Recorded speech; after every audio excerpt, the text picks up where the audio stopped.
આપણે શેરડીના ખેતરમાં ઊભા છીએ.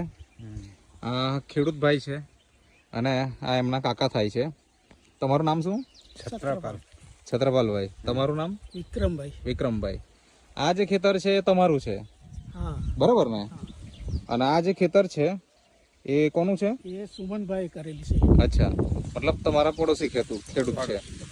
તો એમના અને આમાં શું તફાવત દેખાય તમને? આ કેટલા સમય પહેલા રોપેલી? આ 1 સપ્ટેમ્બરનું રોપાણ છે.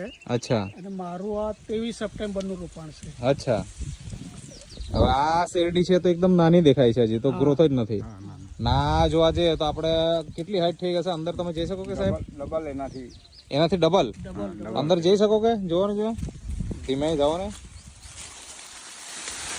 હા તમે, અચ્છા, હા તમે હાઈટ જોઈ શકો, મતલબ 6 ફૂટથી વધારે થઈ ગઈ, બરાબર ને? તો આ વખતે નેટસફ કંપનીની જે આ પ્રોડક્ટ છે, જે બાયોફિટ, જે એમના ખેતરમાં વપરાય છે અને એ વાપર્યા પછીથી તમે આ રિઝલ્ટ પ્રત્યક્ષ જોઈ શકો છો. ઓકે.